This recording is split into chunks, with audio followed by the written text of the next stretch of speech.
Spermvita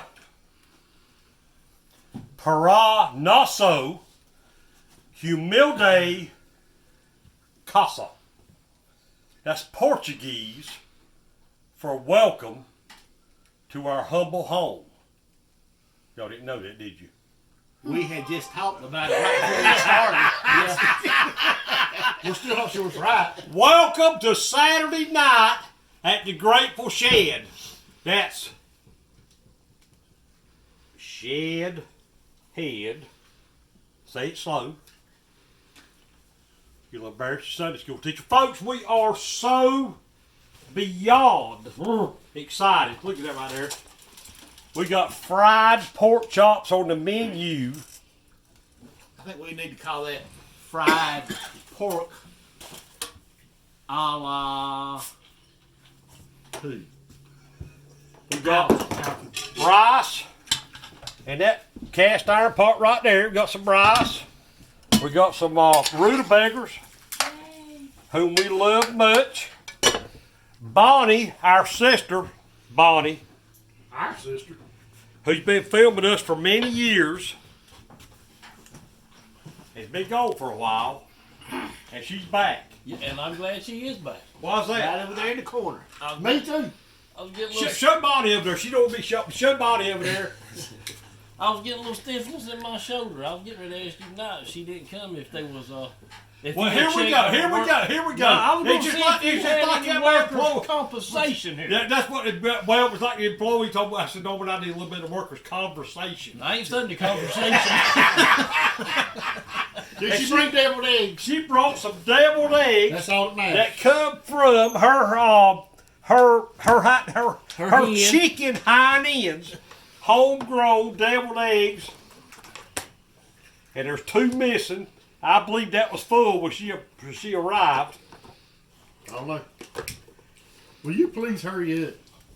Let me tell you something. I've got to get up in the morning on Saturday mornings at 8 o'clock to make all this happen. At 8 o'clock in the morning. Y'all, you don't know what it is to make all this. At 6 o'clock this morning, I was getting probed. What about 8 o'clock?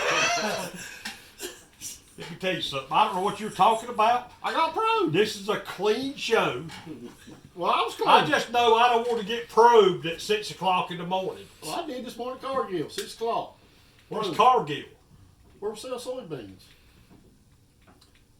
They had to probe them. Probe the soybeans. Yeah. That's what what he something wrong?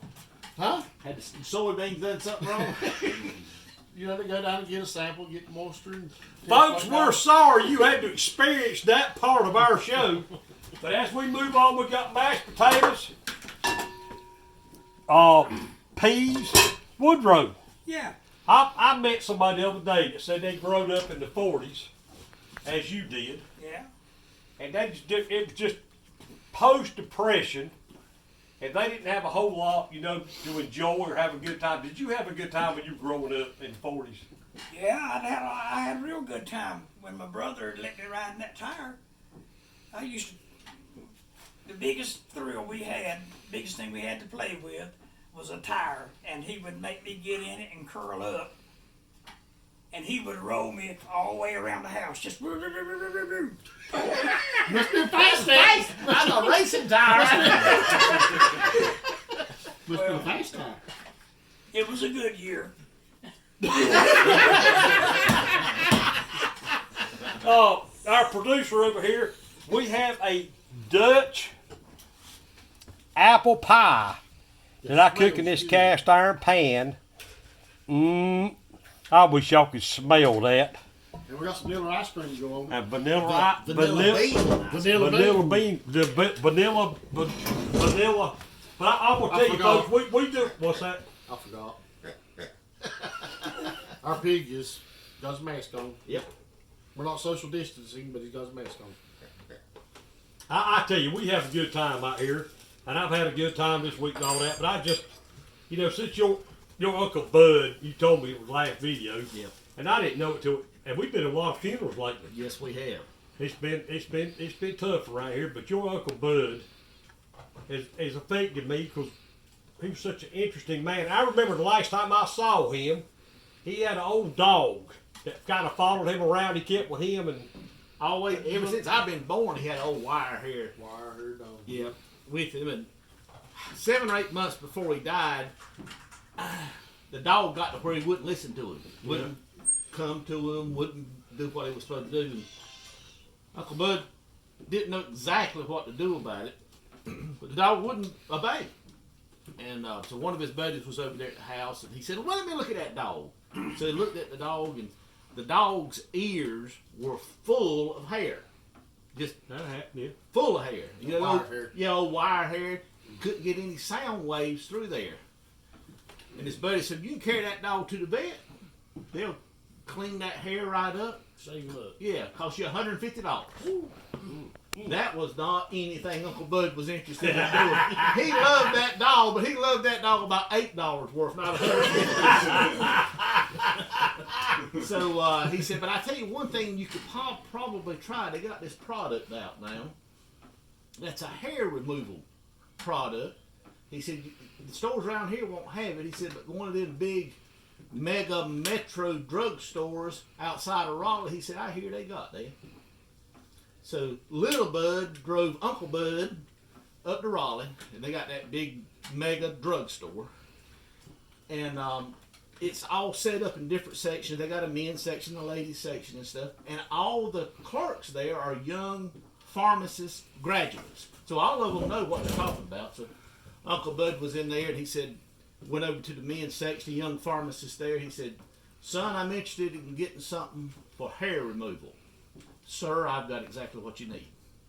And he brought him to, he said, now let me give you some instruction. He says, as a pharmacist, I need to give you instruction. He said, now if you put this under your arms, it's going to cause some irritation. He said, I suggest that night you sleep with your arms up over your head. Yeah. He said, so it can Breathe. He said, now, and if you put this on your chest or on your back, I suggest you do it on a day that it's not going to be hot and wear a cotton shirt. He said, because it will cause irritation. He said, it may even cause redness. Uncle Bud had all about the information he could handle. He said, son, I ain't putting it under my arms. I ain't putting it on my chest or on my back. He said, I'm putting it on my schnauzer. The young pharmacist looked at him, kind of wide-eyed. He said, well, in that case, sir, I suggest you wear some real loose pajamas and don't ride a bike for 3 weeks. Man. what was that? Folks, we appreciate you watching your shows. Our shows. Your show. We appreciate the many likes and comments. We love you. God loves you. And we'll see you next time. For the last several minutes, it must have been 4 or 5, Norman has posed a question to us that we've not been able to answer. So I'm just interested in you all hearing what's coming out of the Norm. If you stub your pinky toe and you curse in Portuguese, it is still counted against you.